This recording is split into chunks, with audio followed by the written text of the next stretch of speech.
Stay tuned while Luke and I make this Creative Girls love frame. I hope you enjoy.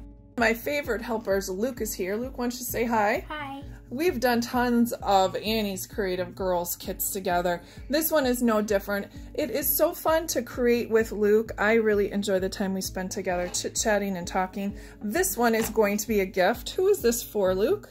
My grandma. His grandma. It is almost Valentine's Day, and we are going to dress up this great wood frame to make it look very similar to this one, I think. So let's go ahead and get started. We've kind of unpacked everything we needed. Let's look at the additional items we think we need. We need wax paper. Well, that's just for doing it on, right? Paper towel, water, plastic and foam cup with the water in it, glue, and scissors. Now, I know what we're going to adhere some of these on the top of the frame, so I'm going to go ahead and get the glue, and you're going to get started doing this first step. What's the first step?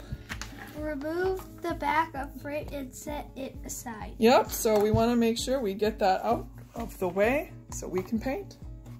We're also going to make sure we take this piece of acetate, which is going to have the picture behind it, so we want to make sure that doesn't get paint on it as well.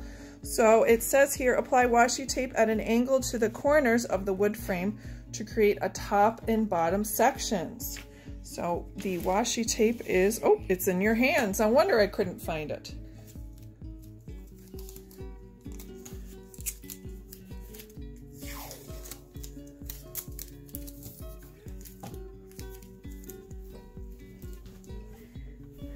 Yep, that's it. Perfect. Put them on. Okay. Frames are instructions. Mm-hmm. We've taped it to our instructions, but they always work so well for a great place to paint on. Now we're going to go ahead and open our paint. I'll do the red one, you can do the pink one.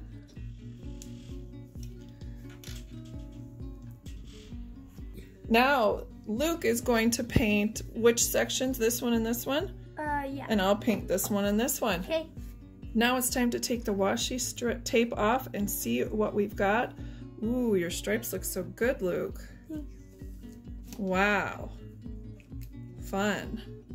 And it doesn't matter if you bloop a little bit, you can always clean that up later. Looks like we have a little bloop over here, Luke. Do you want to catch that with some pink paint? Perfect.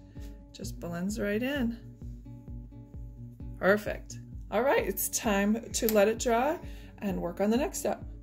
Now we've got 3 sizes of really cute sequins. We need to decide where we're going to put them. The instructions say that we're going to cluster them in a corner. I think it would be neat if we started in one corner and went to the other.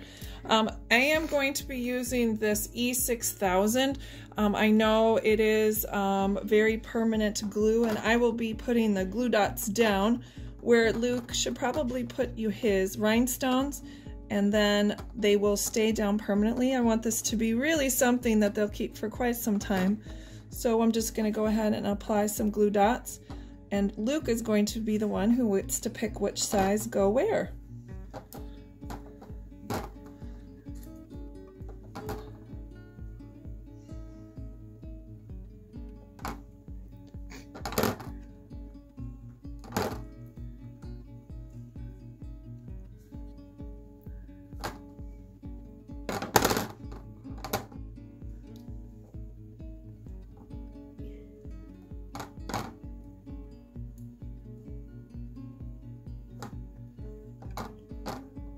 Here we have our finished picture frame with it. It's really cute. You did a good job, Luke, with all those rhinestones. Let's flip that over. Here's the piece of acetate that just slides in on top. I'm going to go ahead. Yep. There we go. Now here's the picture we're going to use. We're going to go ahead and flip that over so they can see it on the other side. Put that in the middle. And now we get to put our back on our back. And push those down, and you got it already. Put those on there and flip them. And now you put this piece right in that hole there so it will stand up. Look at that, it looks absolutely lovely. It's going to stand up so nicely for my mother. There's my great-grandmother and one of my eldest kids. So it's a beautiful tribute to Grandma on this special Valentine's Day. Thank you, Luke, for helping me. Thank you. You're welcome. I love you, honey.